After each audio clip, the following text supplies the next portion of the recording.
하나님 말씀 보겠습니다. 호세아를 보겠습니다. 호세아 11장 1절에 11절까지 우리 같이 교독합니다. 제가 읽습니다. 이스라엘이 어렸을 때에 내가 사랑하여 내 아들을 애굽에서 불러내었거늘 선지자들이 그들을 부를수록 그들은 점점 멀리하고 바알들에게 제사하며 아루새긴 우상 앞에서 분향하였느니라. 그러나 내가 에브라임에게 걸음을 가르치고 내 팔로 안았음에도 내가 그들을 고치는 줄을 그들은 알지 못하였도다. 사람의 줄, 곧 사랑의 줄로 그들을 이끌었고 그들에게 대하여 그 목에서 멍에를 벗기는 자같이 되었으며 그들 앞에 먹을 것을 두었느라. 자, 그들은 애굽 땅으로 돌아가 가지 못하겠거늘 내게 돌아오기를 싫어하니 아수르 사람이 그의 임금이 될 것이라. 칼이 그들의 성읍들을 치며 빗장을 깨뜨려 없이 하리니 이는 그들의 계책으로 말미암음이니라. 내 백성이 끝끝내 내게서 물러갔나니 비록 그들을 불러 위에 계신 이에게로 돌아오라 할지라도 일어나는 자가 하나도 없도다. 에브라임이여 내가 어찌 너를 놓겠느냐. 이스라엘이여 내가 어찌 너를 버리겠느냐. 내가 어찌 너를 아드마같이 놓겠느냐. 어찌 너를 스보임같이 두겠느냐. 내 마음이 내 속에서 돌이켜 나의 긍휼이 온전히 불붙듯하도다. 자, 내가 나의 맹렬한 진노를 나타내지 아니하며 내가 다시는 에브라임을 멸하지 아니하리니 이는 내가 하나님이요 사람이 아님이라. 내 가운데 있는 거룩한 이니 진노함으로 내게 임하지 아니하리라. 사자처럼 소리를 내시는 여호와를 따라할 것이라. 여호와께서 소리를 내시면 자손들이 서쪽에서부터 떨며 같이 읽습니다. 그들은 애굽에서부터 새같이 아수르에서부터 내가 그들의 집에 머물게 하리라. 나 여호와의 말이니라. 아멘. 자, 오늘은 그 호세아에서의 하나님의 모성애가 기록된 내용입니다. 자, 호세아서의 서두에서는 하나님께서 하나님과 이스라엘 관계를 어떤 관계로 설명했죠? 부부 관계. 고멜과 음란한 여인 고멜과 호세아의 그 부부 관계를 통해서 그렇게 하나님과 이스라엘 백성들의 그런 관계를 설명했습니다.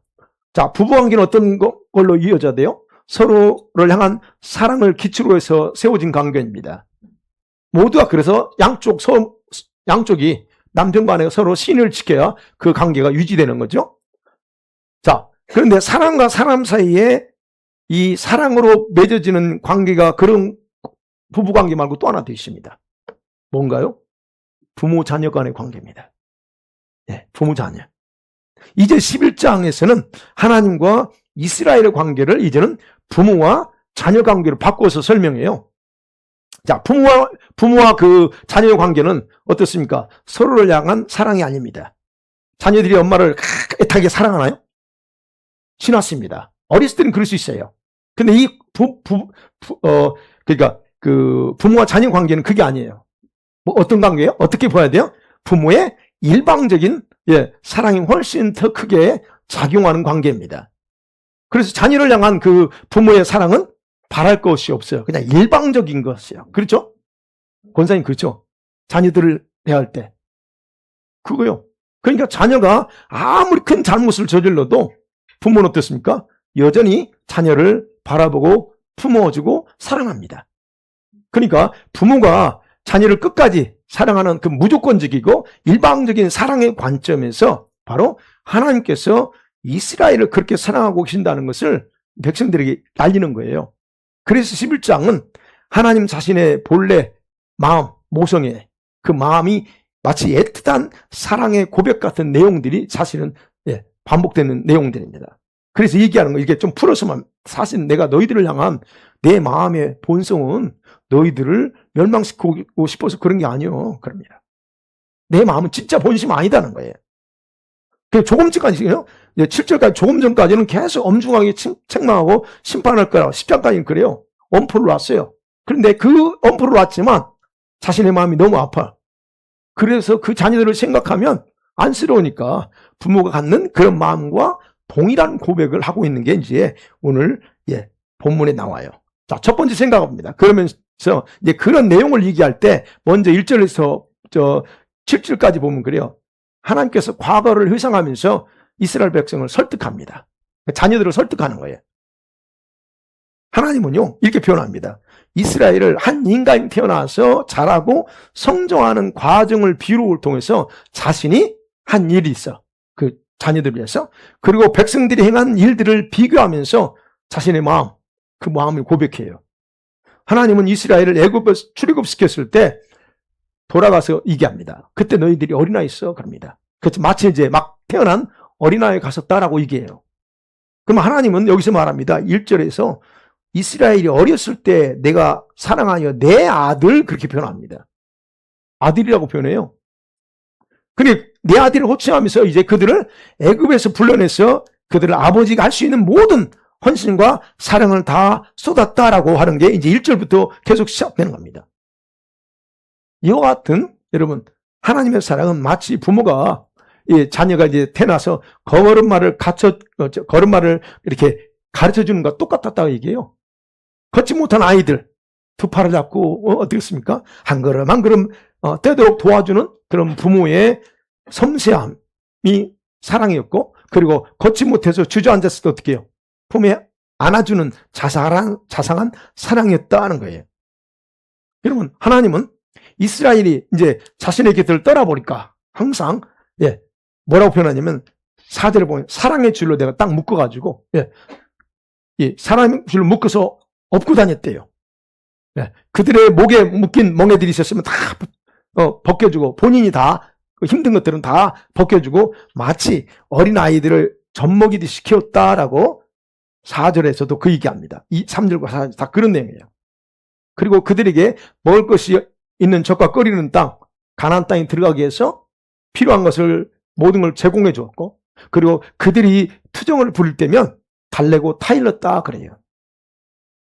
근데 중요한 건 그렇게 타이르고 먹여주고 다 했는데 그들은 그럴수록 자기들이 대단한 것처럼 생각하고는 자기들을 구원해 준 것은 하나님께 기회를 준 것.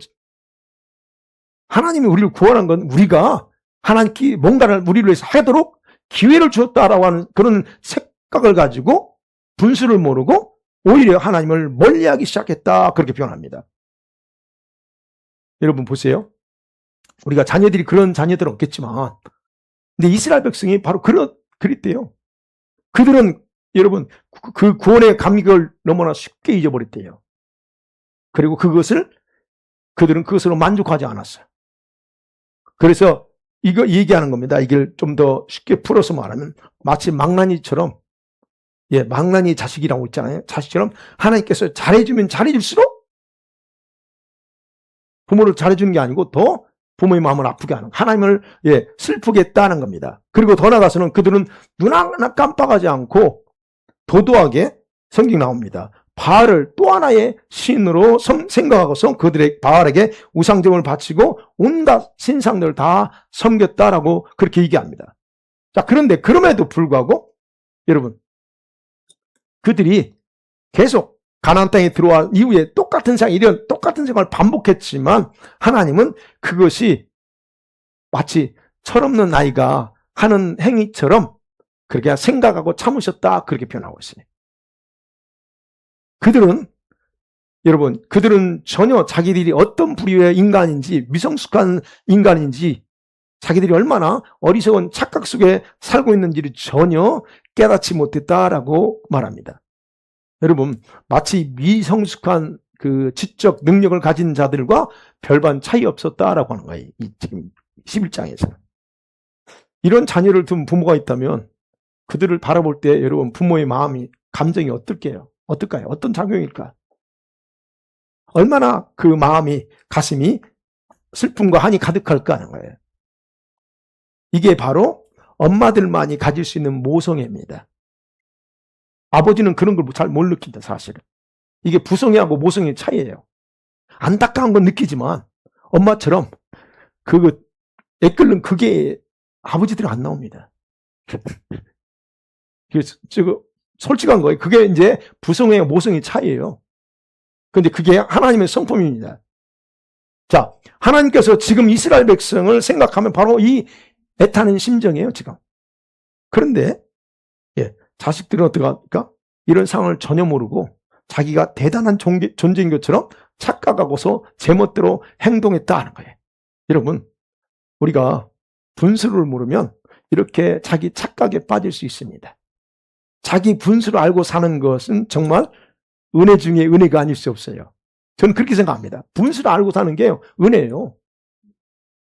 자기들이, 여러분, 이스라엘 백성은 자기들이 생각할 때 존재 가치가 있다라고 얘기할 수 있는 게 뭐예요? 뭐 때문에 그러냐? 우리가 존재한 데 있어서 가치가 있는 이유는 주님이 계시니까 우리 가치가 있는 거지. 만약에 주님이 없으면 우리 인생 자체는 가치 없어요. 그러니까 이스라엘 백성들이 존재 가치가 있게 된 것은 하나님께서 그들의 백그라운드가 되고 든든한 버팀목이 되었기 때문에 그렇다는 거예요. 그런데 그 자체를 착각한다는 거예요. 잊어버린다는 거예요. 그들 곁을 하나님께서 떠나면 아무것도 남는 게 없는 존재가 사실 우리 인생이잖아요. 이거를 모른다는 겁니다. 저와 여러분이 오늘 현재 이런 하나님의 놀라운 은혜 가운데 있을 수 있는 이유 중에 하나가 뭘까요? 여러분과 제가 지금 적어도 이렇게 은혜 안에 있는 이유가 뭐예요? 누군가의 눈물의 기도가 있을 수 있다는 거예요. 한국에 계신 부모님 나를 위해서 늘 쉬지 않고 기도하는 게 있을 수 있고, 예, 친구가 기도할 수도 있고, 중보 기도자가 있어요. 담임 목사가 기도할 수 있어요. 이런 어떤 누군가의 그런 어떤 희생과 기도의 결과로 하나님께서 오늘까지 우리를 붙잡고 있을 수 있다는 것을 우리는 인정할 필요가 있다는 겁니다. 예. 아니면 여러분이 지금까지 스스로를 위해서 눈물의 기도를 했을 수도 있어요. 그래서 오늘도 있을 수 있습니다. 중요한 건 뭐냐는 거예요. 중요한 것은 하나님께서 오늘의 내가 되게 할 수 있었던 것은 아무런 대가 없이 가능했던 게 아니라 하는 겁니다. 그래서 우리가 이걸 잊어서는 안 된다는 거예요. 근데 이스라엘 백성은 그걸 잊어버리고 자기가 대단한 것처럼 착각했다는 겁니다. 자, 하나님께서 이스라엘 백성을 부르신 이유에 대해서 명확하게 모세를 통해서 모압 평지에서 와서 후손들에게 밝혀요. 그게 신명기 7절 8절입니다. 시작. 여호와께서 너희를 기뻐하시고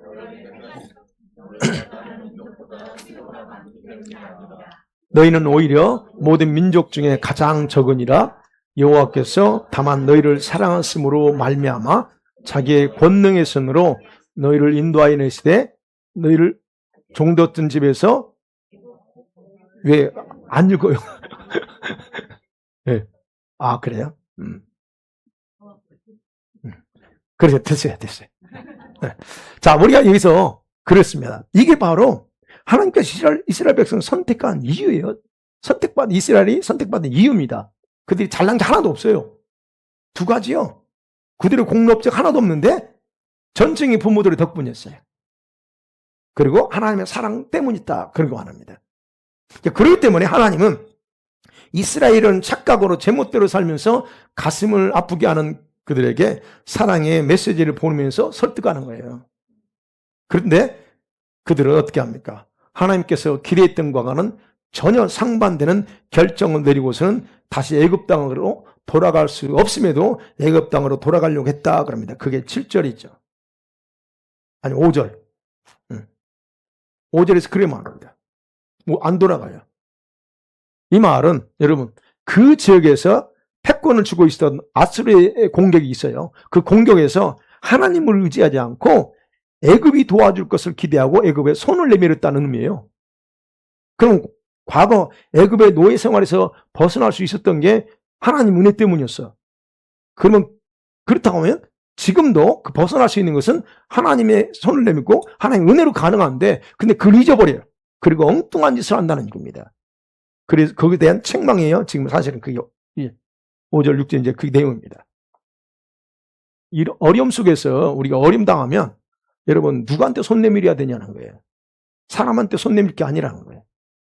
하나님께 손 내밀어야죠. 그러니까 이런 어려움 속에서 이스라엘은 바로 과거 하나님께서 행하신 그런 놀라운 그 애굽에서 구원하셨던 것 생각하면서 하나님께로 돌아가셔야 돼. 근데 한 사람도 그 하나님께 돌아가지 않았다는 거예요.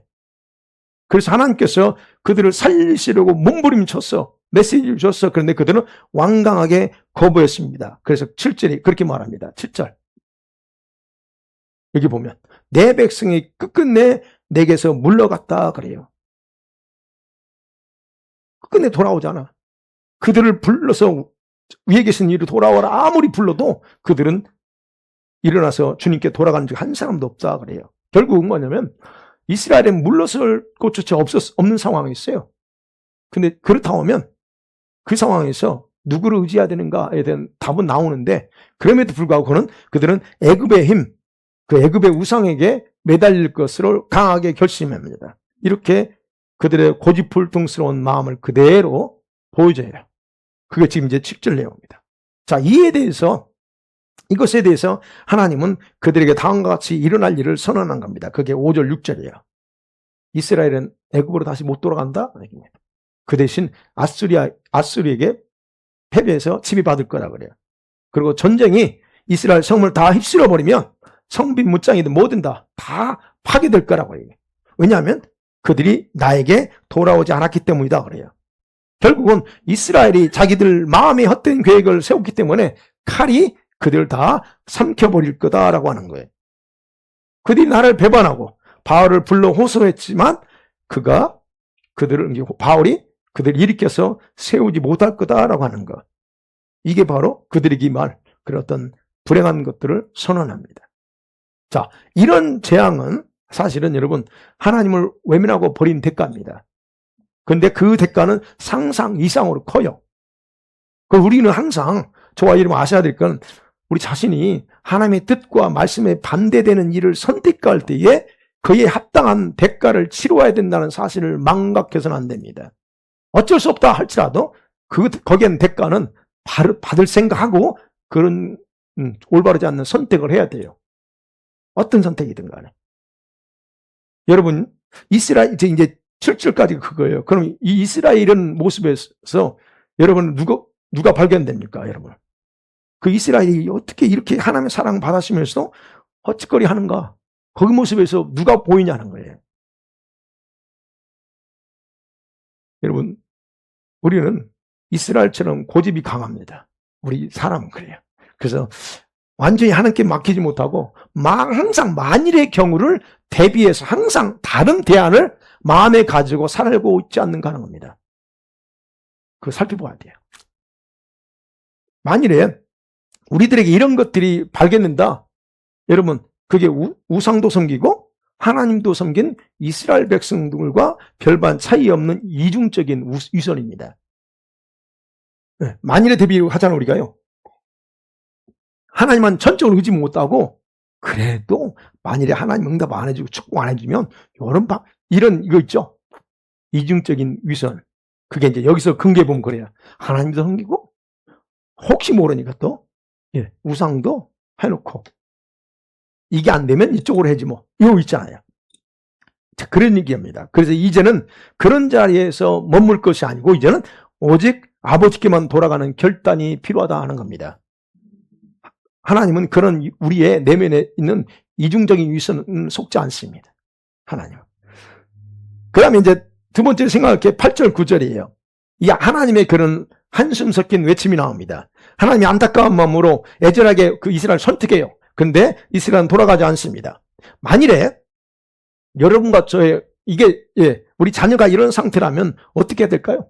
이 자녀들 어떻게 하면 됩니까? 포기해야 돼요? 아니면 방치해야 돼요? 아니면 어떻게 애걸복걸해야 돼요? 어떤 게 맞습니까? 그러나 저 기도죠. 기도 외에는 없는데 여러분 우리가 생각해보래요. 이 부분을 우리들은 바로 우리 모두가 자기 자녀에 대한 그런 애절한 하나님의 마음을 다 가지고 있잖아요. 우리가 적어도 남편에 대해서 아이에 대해서. 그러면 하나님의 공의의 성품은 돌아오지 않는 자녀를 버리고 싶어요. 책망하고 싶고 저놈에 대해서 심판하고 싶은 게 하나님의 공의의 성품이에요. 근데 반대로 뭐가 있어요? 하나님의 사랑의 성품이 있어요. 사랑의 성품은 그들을 버리지 못하는 거예요. 그래서 또다시 8절 9절이 그러면 자신의 공의 아닌 긍휼의 사랑을 쏟아붓는 거예요. 그게 바로 모성애라는 겁니다. 하나님은 이스라엘 버리기 아까워하시고 그리고 그들을 향한 불붙는 사랑을 거두지 않습니다. 포기할 수 없는 자녀들을 다시 회복시키려고 하는 희망을 거두지 않겠다고 알려줘요. 그게 8절 9절에서 갑자기 그러잖아요. 에브라임이야 내가 어찌 너를 놓겠느냐. 아니 실컷 이렇게 이런 일을 당할 거라 해놓고 또 갑자기 그러잖아요. 그게 바로 하나님의 모성애라는 거예요. 이런 희망의 메시지는 바로 하나님의 눈물 섞인 호소처럼 백성들을 향한 사랑이에요. 그래서 얘기하는 거예요. 에브라임아, 이스라엘아. 제가 그런 낭독건 잘 못하지만 이게 8절 9절이 그거예요. 이스라엘아, 에브라임, 내가 너를 어떻게 버리겠냐. 네. 내가 어떻게 아드마처럼 스보임처럼 너를 버리고 망하게 만들겠느냐 하는 거예요. 너를 내가 버리려고 합니다. 이게 공이에요. 한편은 버리고 싶으면 공이라고 그랬죠? 근데 내 마음은 허락하지 않는다 그래요. 지금 보면 내 마음이 허락하지 않아. 내 마음이 내 속에서 돌이켜. 그래. 그게 사랑이에요. 성품. 그러니까 너를 불쌍히 여기는 애정이 내 속에서 지금 이렇게 불길처럼 강하게 솟아오른다 이깁니다. 그러나 아무리 화가 나도 화나는 대로 할 수 없구나 그런 거예요. 화는 막 올라오는데 이 애정, 모성애 때문에 이게 할 수 없다는 거예요. 그래서 말합니다. 내가 다시는 에브라임을 멸망시키지 않을 거야. 나는 사람이 아니고 하나님이기 때문이야. 너희 가운데서 있는 난 거룩한 하나님이야. 그래서 나는 너희들을 이걸 가지고 위협하려고 하는 게 아니야 라고 얘기하는 거예요.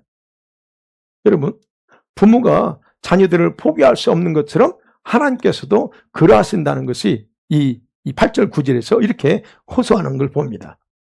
딱 두 구절인데 그런 강한 메시지가 있어요. 그러면서 이제 세 번째 생각할 수 있는 게 마지막 새로운 메시지를 전환시켜요. 10절과 11절이 그 내용입니다. 자, 이스라엘이요. 하나님의 사랑을 거부했습니다. 그리고 심판을 자초했어요. 그렇게 해서 아버지 마음을 찢어지게 만들고 그리고 그렇게 했죠. 그런데 그들을 향한 사랑은 멈추지 못합니다. 하나님이. 그리고 그 사랑에 따라 희망을 줘요. 그래서 여러분 하나님은 자신이 그들에게 여러분 그 행할 어떤 미래적인 구원에 대해서 짧은 두 구절이지만 내용이 강렬하게 선포하는 거예요. 이 강렬한 구원의 예언의 말씀은 마지막 때에 주께서 이스라엘을 위해서 일어났을 때 성취될 예언입니다. 옛날에 성취되지 않았어요, 이거. 그 내용이 그렇습니다. 10절이 그렇죠? 주께서 사자처럼 부르짖으면서 선포한다. 그리고 그 뒤를 누가 따라요? 이스라엘이 따라 증거한다 그래요. 주님께서 직접 소리 지를 때 그의 아들, 딸들이 서쪽에서 날개치며 빨리 날아올 것이다. 네, 10절 그렇죠? 애굽에서 참새처럼 비둘기처럼 날아올 것이다. 그리고 아시리아에서는 비둘기처럼 날아와요. 여러분 이 표현이요. 언제 이루어져요? 마지막 때예요. 이거는 예언이 이루어지지 않았습니다. 이 일은 비록 호세아 당시 상황에 맞는 말씀이에요. 왜? 희망이니까. 그러나 이 마지막 날에 열방에 흩어져 있는 자기 민족들을 다시 고국 땅으로 돌아오게 할 것을 예언한 내용이라고 합니다. 이 예언이 오늘날 성취되고 있습니다. 여러분, 북이스라엘 12지파가 아수리에 멸망당했습니다. 그리고 여러 나라에 뿔뿔이 흩어졌어요. 그리고 포로에서 귀환했다는 내용이 성경에 안 나옵니다. 다만 바벨론의 포로가 됐던 남유다만 70년 후에 돌아오는 내용이 나와요. 그런데 그렇게 사라져버린 이스라엘 10지파가 그 후손들이 어디에서 살아요? 곳곳에 뿔뿔이 흩어졌어요. 근데 지금 그 후손들이 발견되고 있어요. 여러분 이 세계 곳곳에 발견되는데 이스라엘을 위해서 기도하는 분들을 그래서 흥분시켜요. 이스라엘을 사랑하고 이스라엘을 위해서 기도하는 분들이요. 지금 이스라엘 지파 흩어진 10지파요. 흩어진 10지파들이 지금 여기저기서 발견돼요. 그러니까 막 기가 막힌 거예요. 그 후손들이 최근에 발견된 게 아프리카죠. 그 다음에 동남아, 미얀마, 이 동남아 있죠. 거기서 이스라엘 후손이 발견돼요. 지파가. 근데 지금 그 이스라엘은 혈통이 셈계일이잖아요. 근데 이제 우리 아시아계는 아니야. 유럽계 비슷해요. 근데 미얀마 이런 데 살면서 어떻게 했을까요? 거기 살면서 자기들끼리만 결혼한 게 아니고 이제 거기 현지인들하고 결혼해서 섞여 있어. 아프리카도 마찬가지입니다. 아프리카도 그런 상황이에요. 그래서 여기서 지금 보면 10절에 그랬잖아요. 10절과 11절에 그의 아들들과 딸들이 서쪽에서 날개치며 빨리 날아온다 하는 말이 무슨 말일까요? 어떻게 날아와요? 오늘날 비행기 타고 고국 땅에 돌아오는 알리아를 얘기해요. 알리아. 여러분 히브리 말로 알리아가 뭔 줄 아세요? 올라간다는 뜻이에요. 이게 유대인들이 이제 이스라엘 고국 땅으로 귀환한 거. 그래서 이제 이게 이민, 이주라는 단어예요. 근데 원래는 올라간다는 거예요. 올라간다. 상승한다. 그러니까 결국 뭐냐면 이게 여기서 성경에 그때 당시 비행기가 없었잖아요. 여기서 날아온다고 할 때, 그래서 이제 이사야서나 예레미야서나 이런 날아온다 이런 것들은 다 오늘날 보면 비행기 타고 온다는 얘기예요. 그렇게 이해하시면 됩니다. 왜냐면 오늘날 수많은 유대인들이 바로 고국 땅에 뭘 타고 와요? 배 타고 하지 않습니다. 요즘은 비행기 타고 알리야를 한다는 얘기예요. 그래서 이스라엘에서 서쪽은 어느 쪽이에요? 여기서 있잖아요. 서쪽에서 여호와께 소리를 내시면 자손들이 서쪽에서 또 떨미 온다 그래요. 그 지역에서. 지금의 서쪽은 유럽 남부입니다. 이탈리아, 포르투갈, 스페인 그쪽이 유럽 남쪽이에요. 그쪽에서 이미 많이 들어왔어. 근데 지금 이제 돌아와야 될 사람들이 아프리카에 있던 데는 그 지금 지파들, 그 다음에 동남아에 있는 중국에도 이 지파가 있었죠. 그래서 지금 중국에 이제 유대인들이 들어왔고, 러시아나 이런 데는 말할 것도 없고요. 그러면 이렇게 이들의 현재 삶은 굉장히 매우 열악합니다. 열악해서 스스로 이스라엘로 돌아갈 수 없어요.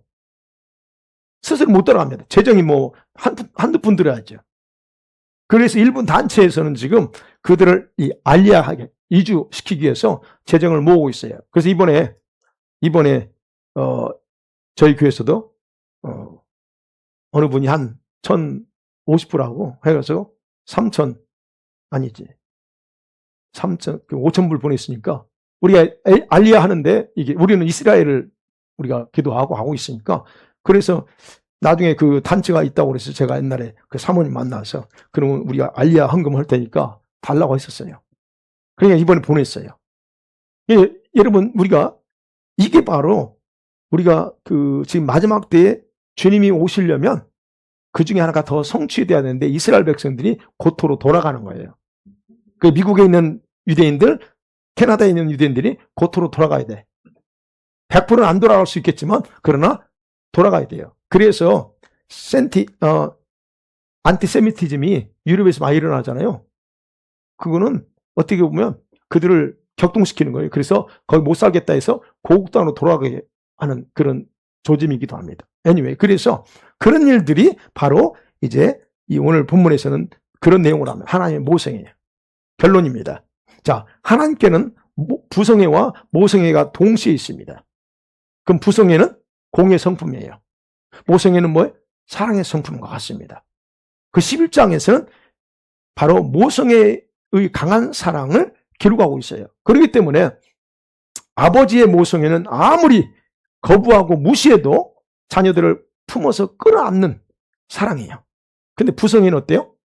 잘못한 것에 대한 교훈을 목적으로 징계하려고 하는 겁니다. 그래서 아버지들이 속성이 그래, 아버지들은 끌어안는 게 잘 안 돼.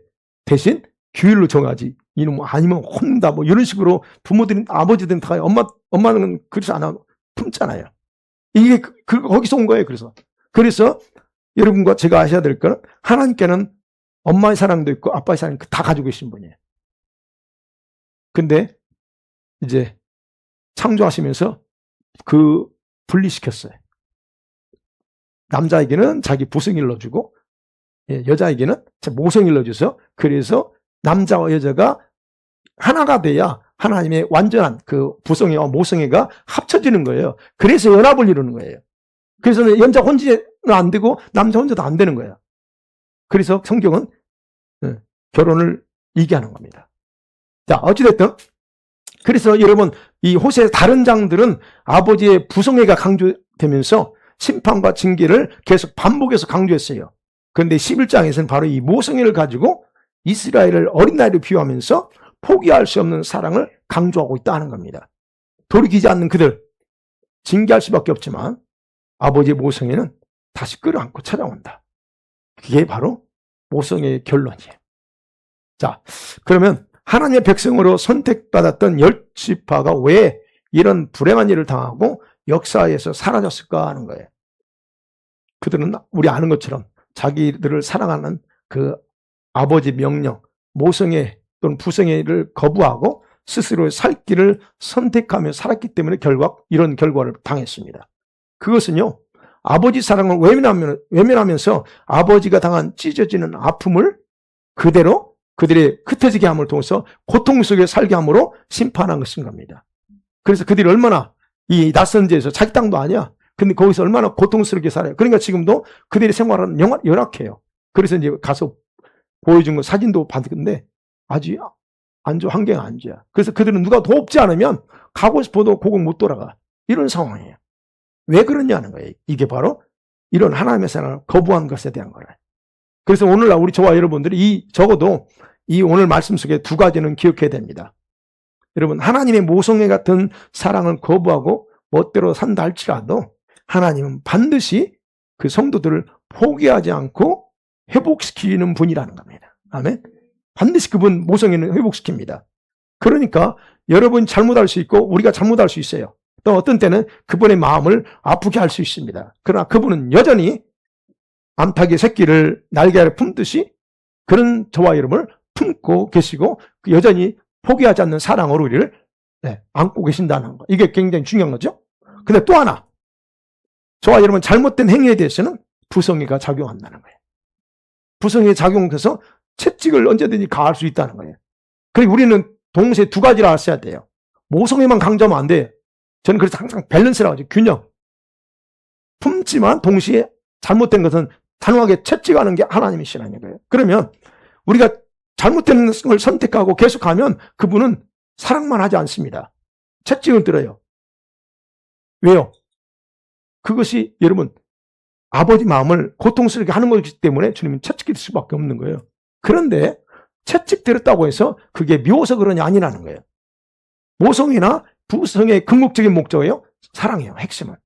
사랑하기 때문에 채찍 드는 거지 사랑 안에서 채찍 드는 게 아니잖아요. 그러니까 여러분 분명한 이 부분에 대해서 우리는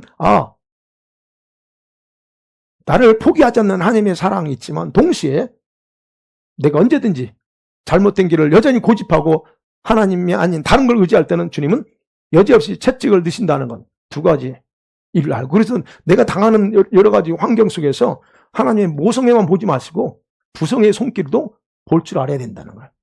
그래서 여러분 이제 저와 여러분 어떤 일이 일어난다 할지라도 그것은 여러분에 대한 하나님의 사랑 안에서 일어나는 것임을 이해하시고 감사하면서 모든 주권을 주어진 것들을 감사하고 기뻐하며 살기를 주의 이름으로 간절히 축복합니다. 아멘.